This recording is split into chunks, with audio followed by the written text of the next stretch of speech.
ఈ రోజు సభలో అత్యంత ముఖ్యమైన ఆర్టీసీ కార్మికుల విషయం చర్చకు వచ్చినప్పుడు ప్రభుత్వం సమాధానం చెప్పకుండా పారిపోయింది. ప్రభుత్వం సూటిగా సమాధానం చెప్పలేకపోయింది. మేము సూటి ప్రశ్నలు వేసిన ఏ ప్రశ్నకు కూడా సమాధానం చెప్పకుండా ఊకదంపుడు ఉపన్యాసాలు కొట్టి ఆరోపణలు చేసి తప్పించుకోవాలని ప్రయత్నం చేసినారు. శాసనసభలో మందబలంతోనో అధికారాన్ని ఉపయోగించో సభా నాయకుడిగా మీరు మా గొంతు నొక్కుతారేమో కానీ రేపు ఆర్టీసీ కార్మికుల హృదయాలను మాత్రం మీరు గెలుచుకోలేరు. ఇవాళ అర్థమైంది. రాష్ట్రంలో ఆర్టీసీ కార్మికులందరూ కూడా గమనిస్తూ ఉన్నారు. ఈ ప్రభుత్వం ఎన్నికల ముందు ఏం చెప్పింది, గెలిచిన తర్వాత ఏం చేస్తుందో ఇవాళ రాష్ట్రంలోని ఆర్టీసీ కార్మికులందరూ కూడా చూశారు. మేమేమడిగాం, మా ప్రభుత్వం ఉన్నప్పుడు ఆర్టీసీ ఉద్యోగులను ప్రభుత్వ ఉద్యోగులుగా గుర్తిస్తూ నిర్ణయం తీసుకున్నాం. అసెంబ్లీలో బిల్లు పాస్ అయింది, గవర్నర్ గారు ఆమోదించిండ్రు, గెజిట్ కూడా పబ్లికేషన్ అయింది.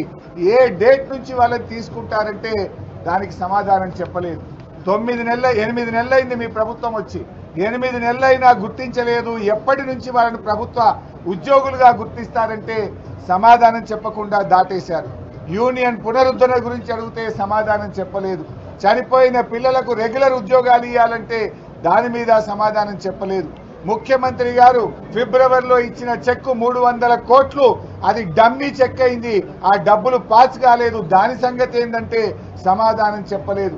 మహాలక్ష్మి ఉచిత బస్సు పథకానికి డబ్బులు ఇవ్వడం లేదు.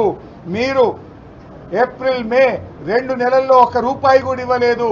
ఎందుకు ఇవ్వలేదు, ఎప్పుడు ఇస్తారు అంటే దానికి సమాధానం చెప్పలేదు. ఏ ప్రశ్నకు కూడా సమాధానం చెప్పకుండా బుల్డోజ్ చేసే ప్రయత్నం చేసినారు.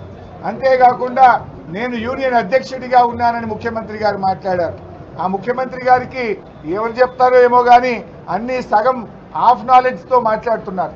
ఎందుకంటే నేను మంత్రి అయిన వెంటనే కొద్ది రోజుల తర్వాత నేను యూనియన్ అధ్యక్షుడిగా రాజీనామా చేసిన ఆర్టీసీకి. నేను యూనియన్ అధ్యక్షుడిగా లేను.